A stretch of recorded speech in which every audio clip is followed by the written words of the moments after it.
Good morning. China पूरी दुनिया के साथ क्या कर रहा है? वो कौन से टैक्टिक्स यूज़ कर रहा है कि पूरी दुनिया के अंदर अपना इन्फ्लुएंस जमा रहा है? जैसे कि अभी बहुत से मुल्क बाइकॉट चाइना की मुहिम चला रहे हैं, जिसमें इंडिया, ऑस्ट्रेलिया, मालदीव्स और कुछ अरसा पहले यूएस भी शामिल था। तो इस बाइकॉट की मुहिम चलाने से कौन सफ़र करेगा, चाइना या जो मुहिम चला रहे हैं वो? इन सब चीज़ों को आज के लेक्चर में डिटेल से डिस्कस करेंगे। इस चीज़ को समझने के लिए हमें रूट कॉज को समझना ज़रूरी है, और ये रूट कॉज एक नहीं बहुत से हैं कि कैसे कम्युनिज्म पार्टी पूरी दुनिया पे अपना इन्फ्लुएंस जमा रही है और दुनिया पे डोमिनेट कर रही है। याद रखा जाए, चाइना के अंदर इस वक्त कम्युनिज्म पार्टी है और उनके president Xi Jinping life time के लिए इलेक्ट हैं, और ये एक डिक्टेटरशिप है। वो कौन सी टैक्टिक्स यूज़ कर रही है कि जो वर्ल्ड ऑर्डर को शिफ्ट करने में हेल्प कर रही है।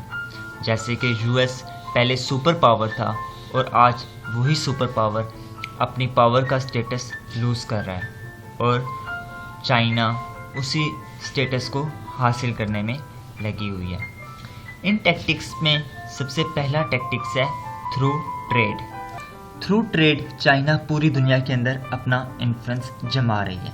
इकोनॉमिक्स का एक क्लियर कट रिलेशन है कि जब कोई भी मुल्क ट्रेड करता है तो उसके जीडीपी में 1% से इंक्रीज आता है। याद रखा जाए, 1960s के टाइम पीरियड में ब्रिटेन के अंदर बनानास नहीं थे और उन्होंने ट्रेड स्टार्ट की और उनके मुल्क में बनाना आ गए। या तो ट्रेड कोई चीज़ ना हो उसके लिए की जाती है, या तो कोई प्रोडक्ट उनको चीप मिले, सस्ता मिले तब की जाती है, या तो उस प्रोडक्ट की क्वालिटी गुड हो तब की जाती है। और यही चाइना जो है इन तीनों चीज़ों पे फुलफिल होता है। चाइना का प्रोडक्ट सबसे ज़्यादा सस्ता होता है, चाइना की क्वालिटी, उसमें भी कैटेगरीज हैं, अच्छी भी और बुरी भी, इसलिए पूरी दुनिया के ऊपर उसने राज किया। याद रखा जाए कि चाइना जो है वो ट्रेड और टैरिफ को मिसयूज़ करता है। वो किस तरह? जैसे कि चाइना WTO का मेंबर बना 2001 में, उसके ऊपर कुछ कंडीशंस लगाएगी। वो कंडीशन ये थी कि वो अपनी इकॉनमी को लिबरलाइज करेगा।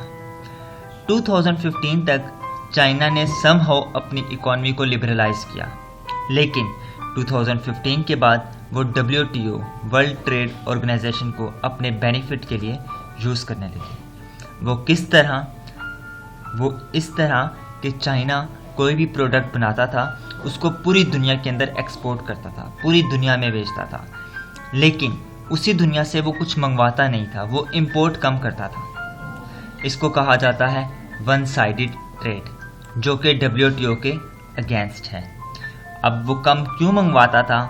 उसकी वजह यह है कि जो दूसरे ममालिक के अंदर प्रोडक्ट बन रहा होता था, ये उसको कॉपी कर लेता था। उनकी कंपनीज़ को, उनकी टेक्नोलॉजीज़ को कॉपी करता है और अपने मुल्क के अंदर क्लोन्स खड़े कर लेता है। क्लोन्स क्या है? ये एक कॉपी ही है। इसकी एग्जांपल देता चलूँ कि ये 4 कंपनीज़ जो कि पूरी दुनिया के अंदर हैं, यूट्यूब, गूगल, अमेज़ॉन, फेसबुक, लेकिन ये चाइना के अंदर नहीं है। चाइना ने क्या किया कि इन्हीं 4 कंपनीज़ को कॉपी किया, जैसे कि यूट्यूब की जगह योको, गूगल की जगह बेदो, अमेज़ॉन की जगह अलीबाबा, फेसबुक की जगह वाइबो। ये अपने मुल्क के अंदर इनके क्लोन्स खड़े कर दिए। इसको कहा जाता है IP theft, intellectual property theft. मतलब कि किसी का आइडिया, किसी की टेक्नोलॉजी कॉपी करना और अपने ही मुल्क के अंदर उसके क्लोन्स खड़े कर देना, और ये चाइना कर रहा है। ये जो IP थेफ्ट है, ये डेमोक्रेटिक कंट्रीज में पॉसिबल नहीं है। ये सिर्फ कम्युनिस्ट पार्टी ही कर रही है, डिक्टेटरशिप ही कर रहे हैं, और चाइना इस एक्ट को काफ़ी ज़्यादा प्रमोट करता है, सपोर्ट करता है।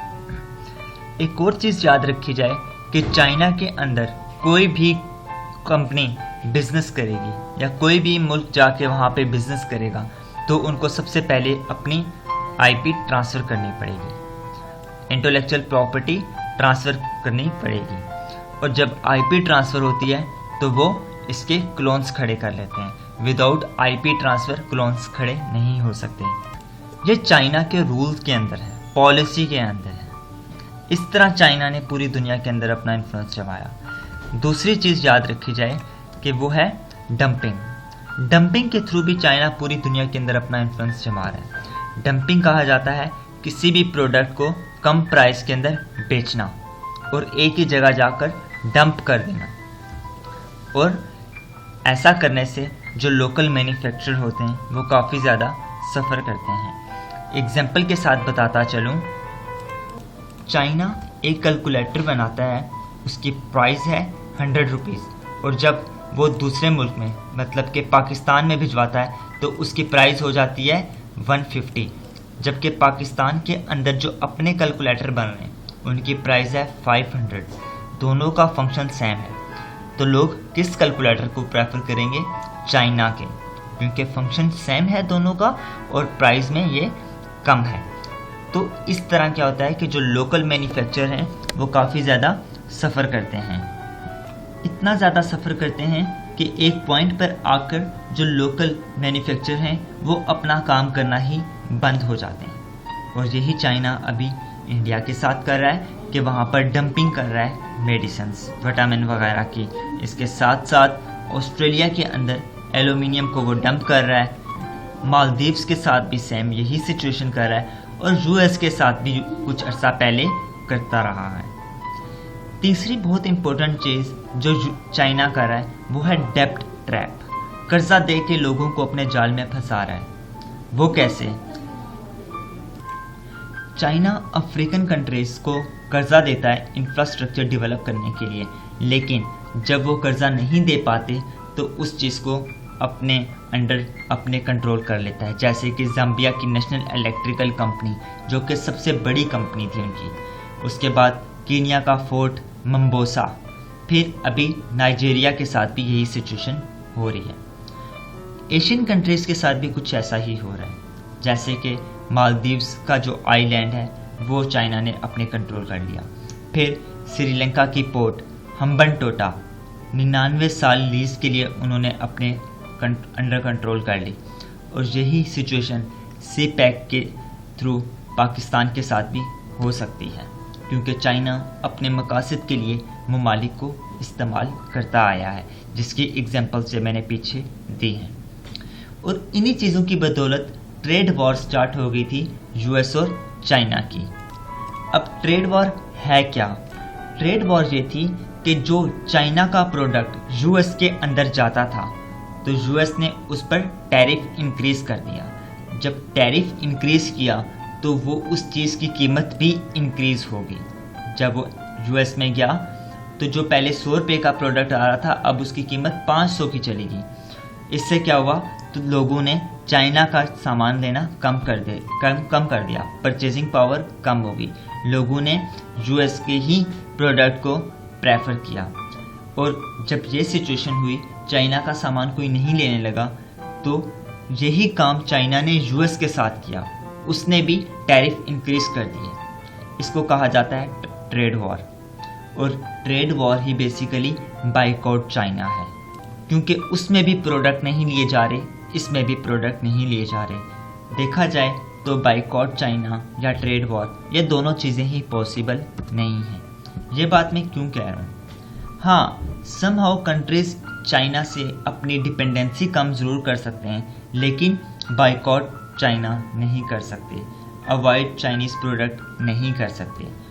उनकी कुछ वजूहात हैं। वजूहात से पहले बताता चलूँ कि जिन भी ममालिक ने बाइकआउट चाइना या ट्रेड वॉर की, उनमें यूएस, ऑस्ट्रेलिया और अभी इंडिया, इन तमाम ममालिक ने सफ़र किया। क्यों? क्योंकि इनमें जितने भी ये ममालिक हैं कोई भी प्रिपेयर्ड नहीं है। रेफरेंस देता चलूँ कि चाहे रेवोल्यूशन हो, कोई भी स्टेप हो, विदाउट प्लानिंग, विदाउट प्रिपरेशन वो सक्सेसफुल नहीं होता, इवन वो रेवोल्यूशन ही क्यों ना हो। और यही सिचुएशन कुछ यहाँ पर है कि बाइकआउट चाइना करने के लिए इंडिया, यूएस, ऑस्ट्रेलिया अभी प्रिपेयर नहीं है। क्यों? इंडिया की एग्जांपल देता चलूँ कि इंडिया और चाइना की जो ट्रेड है वो काफ़ी ज़्यादा इम्बैलेंस है, जिसके फिगर्स ये मेंशन किए हैं हमें। चाइना जो सामान इंडिया में भिजवाता है वो तकरीबन $70 बिलियन का है, जबकि इंडिया जो सामान चाइना में भिजवाता है वो $16 बिलियन का है। इस गैप को देखा जाए तो ये तकरीबन 53 बिलियन डॉलर का गैप बनता है, जो ट्रेड डेफिसिट कहलाता है, जो कि चाइना के फ़ायदे में जा रहा है। इस बात से अंदाज़ा लगाया जा सकता है कि इंडिया चाइना पर कितना ज़्यादा डिपेंडेंट है। 53 बिलियन डॉलर, अगर ये अपनी डिपेंडेंसी कम भी करता है तो 53 का 50% ही करें तो वो अपनी डिपेंडेंसी कम करेगा, पूरी तरह वो अपनी डिपेंडेंसी कम नहीं कर सकता। यह बात मैं इसलिए कह रहा हूँ कि जो इंडिया के अंदर अपनी कंपनीज़ हैं उनके अंदर भी चाइना का समहाउ शेयर मौजूद है। अगर वो बिल्कुल भी अपनी डिपेंडेंसी कम करते हैं, वो सपोज कर लें इंडियन मोबाइल ही लेते हैं, लेकिन उनके जो स्पेयर पार्ट्स हैं चाइना उस पर भी इन्वेस्ट कर रहा है, जिस वजह से ये डिपेंडेंसी कम ज़रूर हो सकती है पर बाइकआउट चाइना नहीं हो सकता। होप सो आपको लेक्चर पसंद आया होगा। Thank you for watching. I really appreciate your time. Kindly subscribe this channel and press the bell icon for next videos. Allah Hafiz.